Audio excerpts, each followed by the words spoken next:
Welcome to Success in Motion. Join us as we dive deep with top leaders, entrepreneurs, and professionals, uncovering strategies to grow, scale, and succeed.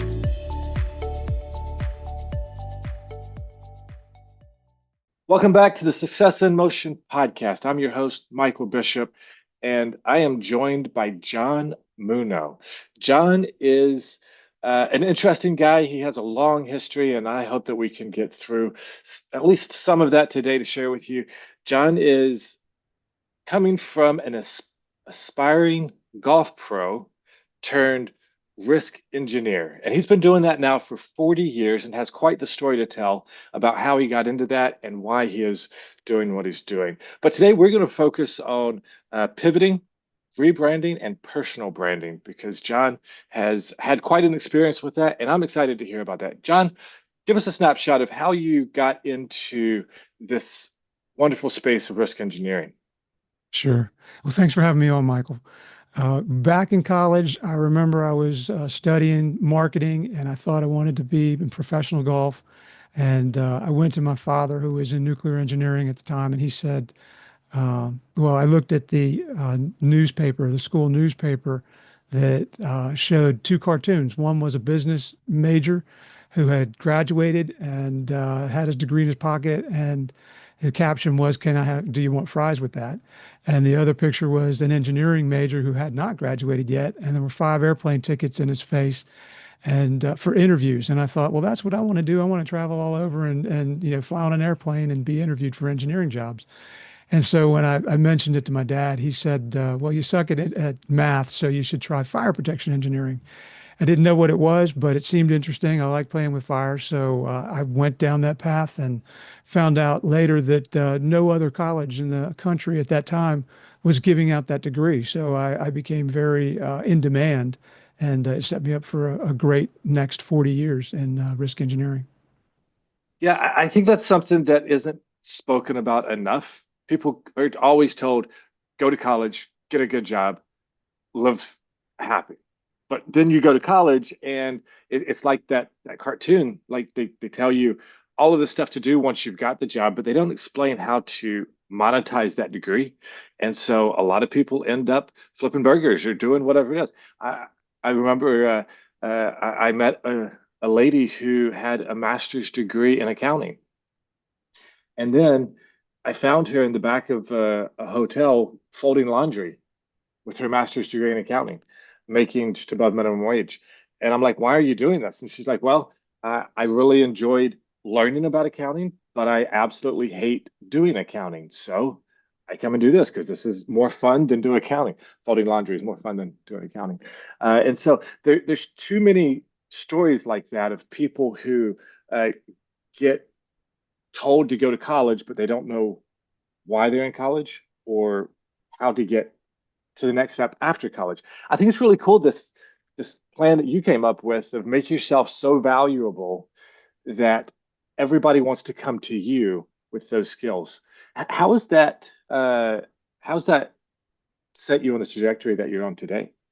Well, it's funny because even back then, when I worked at that nuclear power plant, the very first job I had out of college, it was when personal computers first came out, and nobody on site knew how to reset their printer. Nobody on site knew how to log in, and they would ask for help, and I would work at it until I figured out the problem, reading the manuals, doing the research, whatever it took. And what I found out was, once you solve a problem, you can solve it for everybody. And then, 100 people will come to you with the same problem, but you still only really have to know one solution. Obviously, there's nuances, but it told me how powerful problem solving was. And I guess that just got to my DNA of wanting to, originally, being from an engineer's, my dad was an engineer, my mom was an elementary school teacher.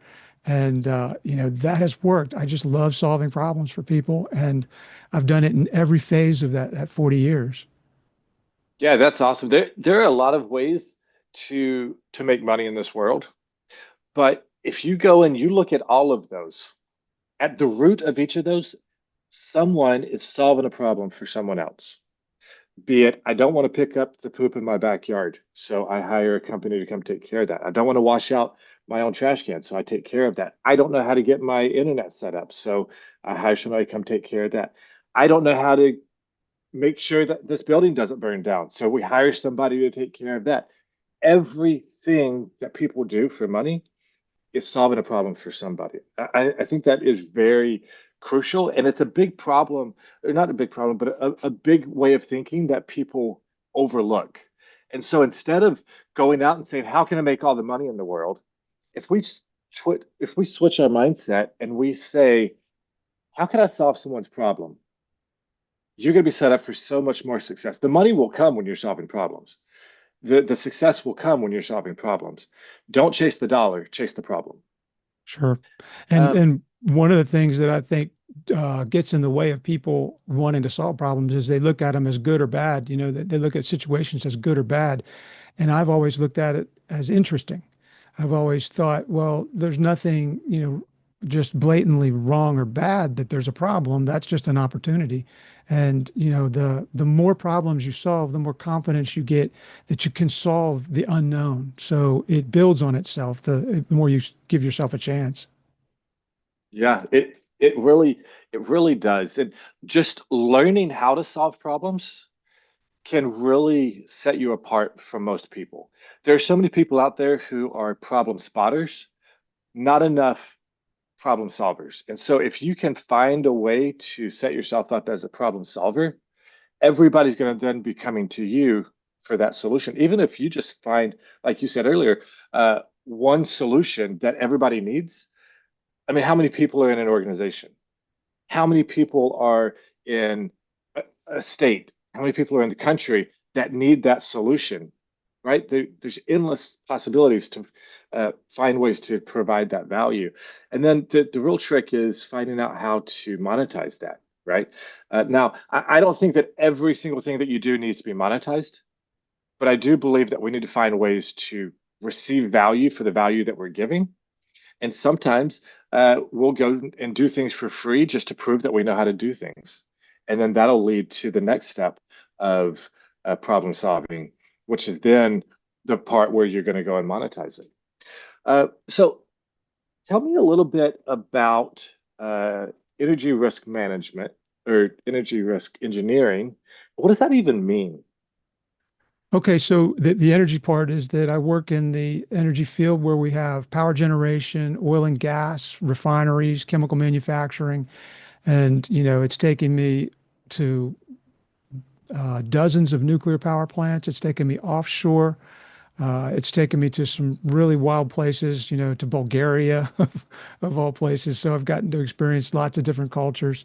I've gotten to go to Lloyd's of London every year for 30 years, presenting risks to underwriters for our clients. Well, first for my own company, and then eventually when I became an insurance broker, for our clients. So the risk part of it is everything to do with what can explode, what can catch on fire, mechanical breakdown. So I have to understand the equipment that they're operating, the nuances of a one manufacturer's gas turbine over another's. I have to understand solar, wind, fossil. I really have had to learn all forms of energy production. And then the engineering portion of it is the problem solving, coming up with the solutions. Because a lot of times in engineering, and certainly with modern engineers, they rely on standards. And the codes and standards basically are prescriptive and tell you if this, then that. So this is, if you have this hazard, you have to have this protection. And, a lot of times you've got a 30 or 40-year-old plant that doesn't generate enough money to pay for that solution. So I have to think outside the box and find a solution that'll work for the client cost wise, but also work for the insurance companies, protection wise. And I have to bring the two parties together to be able to see, here's a solution that gets it done. We can all draw a line in the sand and say, you must comply with the standard, or we can't comply with the standard. And then there's no motion, nothing happens. But if, like it reminded me of your title, motion and success in motion, you have to keep things moving. And, that's what I try to do is keep these projects moving by offering solutions that are win-win. So that's the energy risk engineering in a nutshell. I think when people are thinking about energy, oil and gas, solar, all of these wind farms, like everybody's talking about how you can get rich doing these things, right? And if you do it right, there's a lot of money to be made in energy. But I don't think as many people, at least not in the people that I've been talking to, are talking about the risk and mitigating those risks that are associated with that. Anything that produces energy has the potential to create fire or explosion, right? You Oh might yeah. not think about it, but a solar panel, right? It's producing electricity. And if those wires are not insulated properly, or if they get nicked or come in contact with the wrong thing, it can catch fire. You don't really think of the risk that comes with those. And we put these things on the roof of every other house in America, right? Now, I don't want you to think that they're super dangerous. There's someone like John who has gone through this process to mitigate those risks for you, but there is a risk involved in everything that we do, uh, not just in the oil and gas, but if we take that risk and we focus on just our life, like every time I go get in a car, there's a risk that I might not come home. Every time I walk down the steps, there's a risk that I might trip and fall. Every time that I put myself out there, there's a risk that I might say the wrong thing and I might offend somebody. And so, how is this risk mitigation that you've learned from the energy business that you've worked? How has that um, affected your personal brand and just dealing with people in general? Right. Well, I did start my own personal brand a few years ago, and I've felt like everything that I've learned, all this problem solving, could be spread to a large audience if I found a way to broadcast it. And I started with a small YouTube channel with very few well, 0 subscribers, and over the last few years, I've built it up by helping people see what energy risk engineering is. There's folks that are out in chemical manufacturing plants or power plants that would rather come out of those plants. They would rather, shift over into the insurance world or into the risk engineering world. And I started making videos training engineers on how to do that, and it got traction. And so, it felt good to help people. It felt good when they started complimenting me on my content, and that has been the motivation. You can compliment yourself, but there's not a better sound to a human than their own name. So when other people call your name or say thank you for things, that goes a long way in motivating us. So that's what's got me going into this personal brand idea after 60. So, how how hard was it for you to create this personal brand at your age? Well, I watched a lot of YouTube to start with, so I had an idea of what kind of content was popular and what kind of content personally I didn't enjoy. But sometimes I haven't watched, I don't think, a full Mr. Beast video yet, but he's got a lot more viewers than any of us have. So there's niches. So I realized, okay, I'm not going to compete with some of these huge engineering channels. But I went out and looked, and there's no energy risk engineering channel. So it was like, all right, I'll be the leader in this. It'll be the hottest energy engineering risk channel on YouTube because it'll be the only one. And that's helped, knowing that I don't really have a lot of competition. That as I, branched out into LinkedIn, Spotify podcasts, and Apple podcasts, I create AI generated versions of my content that I quickly can put out there on Spotify and Apple. And, it's not an actual podcast. It's the audio overviews from Notebook LM, but they're gaining some traction. But I also created a weblog where I used AI to write articles. I'd be in a meeting and I would, hear of a topic like how do we deal with dead legs in a chemical manufacturing plant? And if I didn't know the answer, I'd go look it up on AI, and then I'd quickly publish a article during the meeting, to my weblog. So that kind of got me started.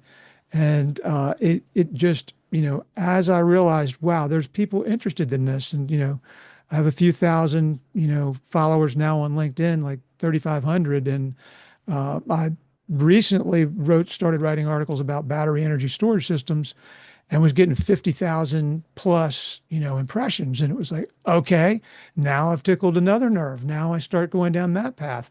And then all of a sudden, out of the woodwork, people start contacting me and saying, hey, John, we want to talk to you about our robot firefighter that's a remote controlled firefighter that, we control from a control room across the country. And I thought, well, if I'm going to sit through, sales presentations on all this new technology, I'm going to develop content for my channel. And, I would use AI to develop the interview questions and to basically help my guests understand how I was going to run the interview. And, so recently I've started to pivot towards the podcast form of, content. So one thing has led to another all the way along. And, we never know where it's going to take us. Yeah, I think that's really cool that you're able to use AI. I have known for a long time that the information is out there, right? If you want to learn how to do something, no offense to the educators in the world, but you don't need to go get a 4-year degree in that thing. You can go on YouTube, you can watch videos, you can go on Google and you can search and find articles. And now, since AI is created, if you can learn how to utilize AI, you can have AI teach you how to do stuff. You can even have AI teach you how to use AI. I learned recently that if you go into ChatGPT and you put in a couple of sentences of what you want to do, and then you ask it, how can I best utilize ChatGPT to get this result? It'll give you step-by-step instructions on what you need to do to get the most out of it. So you don't even have to work that hard anymore to produce good things. Now, what I will caution you on is AI has a very specific way of writing. And so if you just go and copy and paste exactly what's going on for what comes out of AI, people are going to start picking up on that. And they'll typically be like, this isn't even a person. This is just a chatbot who is creating this content. I don't trust it, right? So Right. you do need to go in and make it your own, but you can do that really relatively easily just by reviewing it, making sure that it's consistent, it's flowing, put some depth to it. But you'll get so much content out of that AI that it does probably 90% of the work for you. And then you Yep. can do like John's done and go and create an article right there on the spot when you're in a meeting, when you get really good at it. And then now, not only is he providing value to himself and learning how to do these things that AI is teaching him, but he's also teaching other people, which goes back to what we were talking about earlier. He's a problem solver, right? And now he's solving problems for other people, and he's doing it in a matter of minutes instead of having to go and get a full degree on this one specific topic. He can educate himself and others in super quick. And I think that AI, and I want to ask you a question here about this. I think that AI is a double-edged sword. I think that it is providing so many opportunities for so many people, but I also think that people are getting distracted with AI and forgetting the human element, and that they as an individual still provide value. What are your thoughts on this aspect of AI? Well, for one thing, I have given ChatGPT custom instructions and I basically fed it my resume. And I said, act like me when you answer questions. So you can do that. You can go into the settings and upload customized instructions so that it answers questions as a certain type of expert. And I said, be me. Here's my 40 years of experience. So that's really helped customize the type of output that I get. And I would also say, in the early days of AI, the models were trained on a static set of data. And if you ever used the early ChatGPT, it would tell you that my training ended in 2020. So things might have changed since then. Well, now AI can go out and research the web live. So that helps you. You can get deep research done way faster than you can go out and find all these resources. And that's what I've found is that in the job that I have, there's really only two energy risk engineers in a company of say 40,000 employees, And, I personally support 24 sales guys across the country and around the world. And I was getting overwhelmed. And now, when they bring me projects, it's like, yeah, I can do that. I can do that. I can do that. It's very easy. I feel confident now because I know I have these tools. And you do have to make sure that you don't go out too far out on a limb and start answering questions out of your area of expertise. What I'll do is use it to speed my answer up. A client says, I need a hot work permit procedure for a small hydro plant in California. Well, I can get AI to write a two-pager in seconds, right? I can read it quickly and know that, yep, there's not a word on there I would change, and I would send it to them. Well, if I had to write that two-page thing, it could take a couple days. So it's really just given me the, way more time to deal with problems and to, enjoy life as well. Yeah, I think that's really really interesting the way you put that. Like it doesn't replace you, but it augments your abilities to make it where you can be faster and more efficient, but you still need to go through and make sure that it's accurate. You still need to make sure that the information there actually has substance to it. Because if you don't feed the right prompt into it, it can give you a 20-page essay on whatever the topic that you're talking about, but sometimes it gets repetitive. Sometimes it talks in platitudes and doesn't really give any real world scenarios or applicable features to resolve the issue that you're talking about. But it does give you content. It gives you solid information, and if you can put your own information in there along with it, you can really get a pretty solid AI. I actually was thinking about, you were talking about how you put your resume in there, right? You can actually go further, and if you have any recordings of yourself, you can actually feed it the information that you've done. If you've written papers, if you've written the blog, if you've written any type of information down, if you've been on a podcast, if you have recorded any sales meetings that you've been on or business meetings and it has you talking, you can feed all of that information into AI, and then AI can take that information and it becomes its database that is going through and can use that to mold its responses in the way that you would respond. And there's even, it can get so intuitive that if you use ums and ahs in your speech, it can mimic those, so it sounds just like you, which Yeah. is pretty fascinating. But John, let's shift. I don't want to get too far down this rabbit hole of AI, which I think maybe we've reached that. I wanted to focus more on the pivot, the rebranding, and personal branding. And we talked a little bit about that earlier, but how has that affected your life? Why did you feel like you needed to pivot and rebrand yourself and create that personal brand? Well, there were health issues about 6 years ago that I faced, and I didn't know how much longer I had, but those are behind me now, and I feel stronger than ever, and I'm on a great trajectory health-wise. But at the time, I kind of felt like, well, I need to hurry up and get all this experience that I have down, on paper, on film. I had to get it, out of my head and into another format where others could benefit from it, and that was sort of what started it. I really was hoping that my son, who's also an engineer, would be able to pick up on it, and that he would one day be able to learn everything that I haven't taught him yet.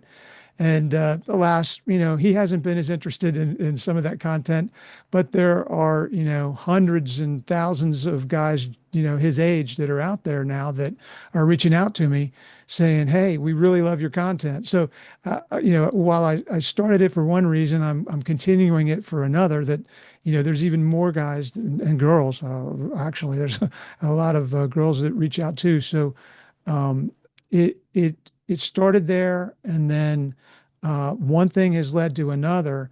And honestly, lately with the LinkedIn exposure that I've been getting, people have been coming to me wanting to share their stories, their products, their solutions. And, as an engineer, I'm, dying to hear of a new solution. So, I want to listen to it. But I also know in the back of my mind, I've got to create content because I've got viewers out there that, don't want to wait 2 months between videos. They want something coming out at some routine pace, right? So I feel like, well, if I'm going to sit through a sales presentation, I'm going to listen to it critically and figure out a way to get, some more content out of it. And, as I started doing that, now people are reaching out to me asking me what I charge to be an influencer, which I'd never thought about before. And, it's kind of like you don't realize where life is going to take you until all of a sudden you're there. And, for me, I did it originally for one reason. I'm continuing it because it's fun. It's a hobby. I'm not at this point looking to get paid to do it because I still really enjoy solving problems and helping others, get to their solutions. But I'll take the lesson from you. The success will be in monetizing it eventually. When I do hit that retirement age, which I don't know if it'll ever come, but if I do, then, maybe that'll be some nice side income. Yeah, I think that's interesting how you talked about how you started this rebranding and started your podcast, your educational series, so to speak. You started that for one reason, and you got halfway started, and then you realized that maybe that's not the reason why you're going to continue. And so you had to pivot in the middle of that pivot to realign what you were doing. I think too often we get set on a course and we think, oh, this is it for me. I'm going to do this for the rest of my life for this reason in this way.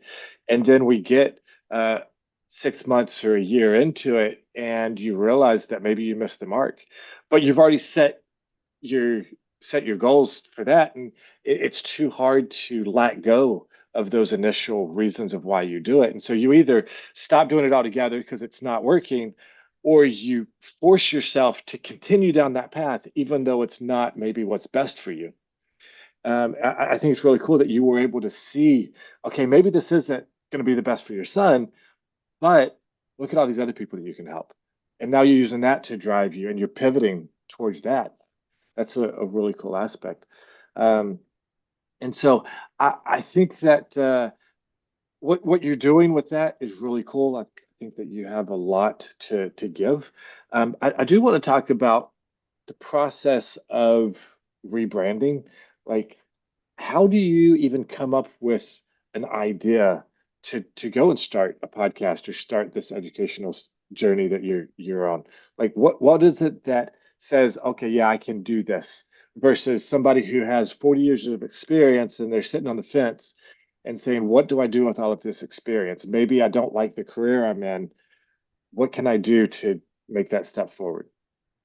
Well, that's interesting because originally I do love golf, even though I didn't go down that path. And much of the content that I would watch on YouTube would be golf content. And I saw a creator who developed an audience, and he was very humorous. And, it was something that traditional golf really never had in it, except for maybe David Faraday. And, seeing his success made me think that, well, I would like to be part of that. And actually, he interviewed me on his channel, my wife and I, because we went to a LIV golf tournament, and he wanted to know what it was about. And being a guest on his channel was something that got me more interested in it. I even created my own channel to do, our experiences at the LIV golf tournaments. And it went nowhere. It's got no views hardly at all. People just weren't interested in it for whatever reason. But I thought, well, right, format, wrong content. I'm an expert in energy risk engineering. Let me talk about what I know about. And that channel to me took off. It's not thousands and thousands of subscribers, but there's not thousands and thousands of energy risk engineers in the world. So, I'm probably the only energy risk engineering channel on YouTube. And it's just one of those things that you figure out what you're really good at, what you really like. I liked creating the content for the golf, but I wasn't really good at it. I wasn't humorous. I didn't have a lot of insight. I just was able to go to the tournaments and share my experiences. And, that's fun. Somebody might watch that once, but they're not going to come back and see what was your latest experience there. But Yeah. risk engineers have new problems and they want new solutions. So there's a constant thirst for more and more. So that's why I'm there. And now, with work, the problems just come to me automatically. They come on my desk, and if I know the solution and haven't created a video about it, I will. If I don't know the solution, I'll figure one out and create a video. So that's where I'm at. Yeah. Yeah. I think too often we sell ourselves short. We think that we don't have anything to offer. But there's somebody out there who wants to know what's in your head, right? And the more you can make that information personal about you, about your experiences, and something that you're actually interested in and good at, the more value you're going to provide to others. You like golf, but you don't golf every day. You like engineering, risk management. You're in that every day. You live that stuff. And so by being able to take that you're in every day, that you experience, you can take that and go and give it to the world. I can't tell you the number of YouTube videos that I've seen of just moms explaining mom life, because there are new moms every day who are trying to figure out this whole being a mom, right? And so just because you're a mom and you've been a stay-at-home mom for 40 years, that doesn't mean that you don't have any value to add. You just have to find your audience, which is other stay-at-home moms who are looking for, okay, what do I do when my baby won't stop crying? What do I do when the diaper needs to change? How do I change a diaper even, right? There's a lot of things, simple things that people would love to have. They'd even pay for that information, but they don't have a good source to get to it. And if you can go and provide that information, they're going to jump all over that. Yeah. Well, John, let's shift gears here a little bit. I want to, this is one of my favorite questions. I want to talk about work-life balance, right? A lot of people think that it's a myth. A lot of people think that it's the best thing that ever, like you have to have work-life balance or you're doing life wrong. What's your take on work-life balance? We'll have a tea time right after this podcast. A couple years ago, I started caddying for amateurs in the pro-ams of these live golf tournaments. And last week I did my 10th of those. I caddied for Eric Dickerson, the NFL Hall of Fame football player. And I've caddied for Mike Buckley, who was captain of Stars and Stripes, the America's Cup champion. And I've just had, tremendous opportunities just basically volunteering to caddy for amateurs in these pro-am events. And with my health now, I walk 2 to 3 times a week, the golf course, carrying my bag on my back. And that's, a 6 to 7 mile walk. On the 16th hole, I'll always get down and do 15 push-ups with my bag still on my back. There's a little story behind that, but I want to build up my adrenaline for the last 3 holes. Basically, is what I'm trying to do: get my heart pumping and be ready to finish the tournaments. I play in the Amateur Players Tour, which is a amateur league across the country. And last winter, we got to travel to Hilton Head, to Myrtle Beach, Florida, Utah, Scottsdale, Arizona. So it takes us out of the state. I compete in the state. I know I'm one of the 2 60-plus guys in the league. I'm playing against a lot of 30 and 40-year-olds, but that's part of our life. My wife loves it. She loves to travel. She loves golf, and she loves the live experience that we have now.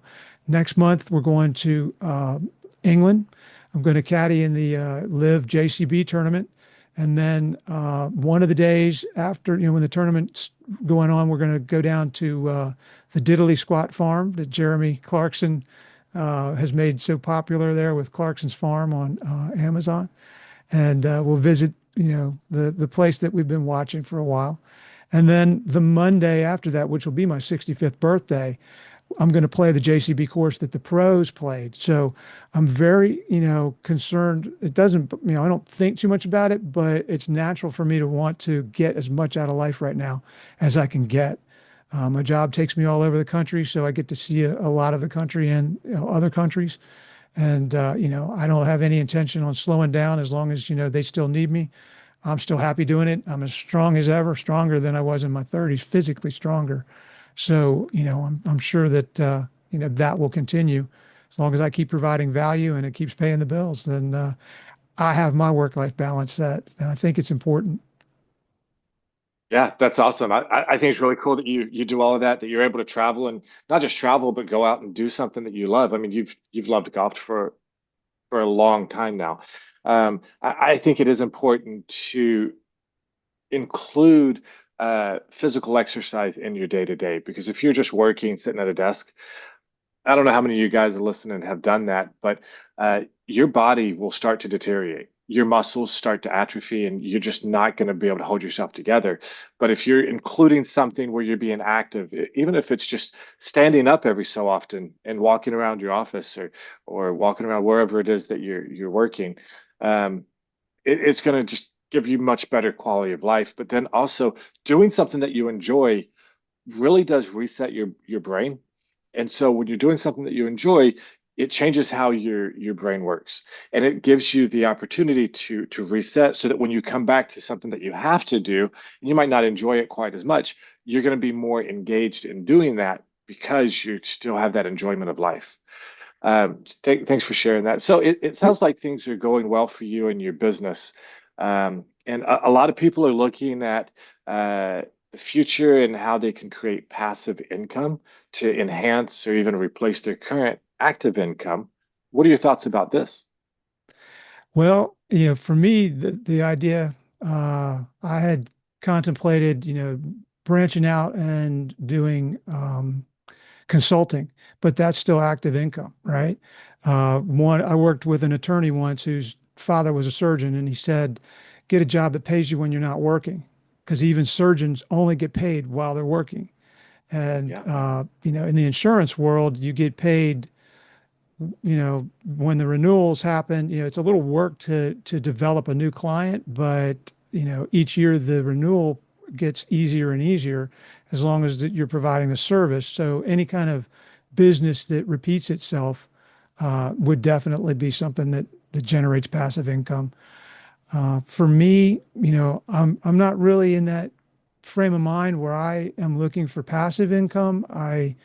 I'm still enjoying working. So, I do enjoy the golf. Now, one of the things that's kind of coming together that I'm seeing is that, I started in marketing, switched to engineering, and now people are calling me to be an influencer to engineers.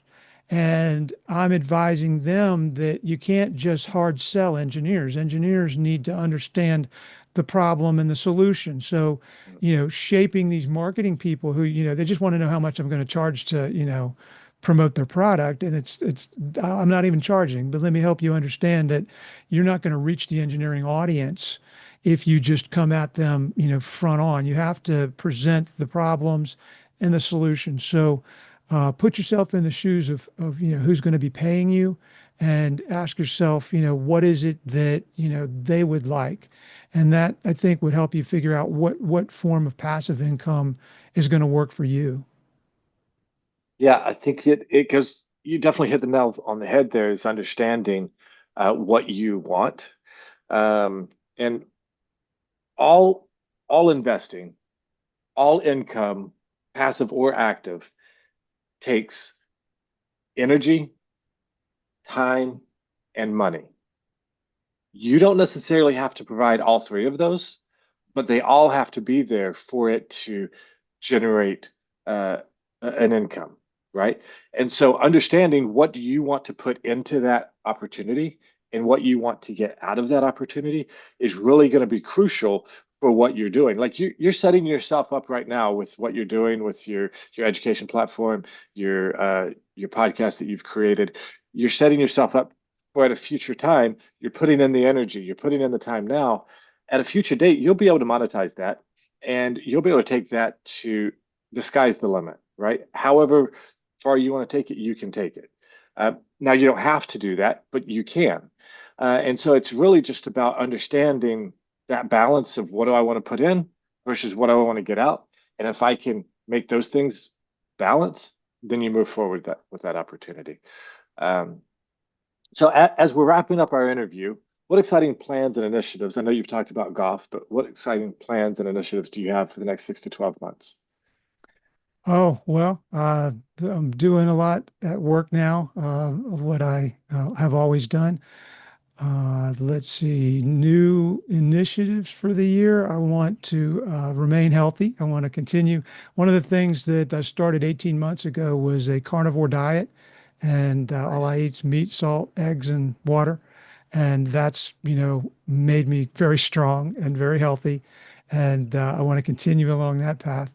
And, I want to help those around me and just, enjoy life. There's nothing really that I'm looking forward to changing right now.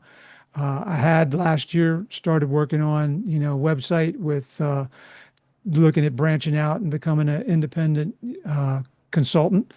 But those plans will be on hold for a while. But they're ready. The recipe's set, and if I ever need to pull that trigger, all I have to do is turn the website back on and start selling myself as an independent consultant. So that's one of the things that at this time, things are going great at work, and I don't really need to look that direction.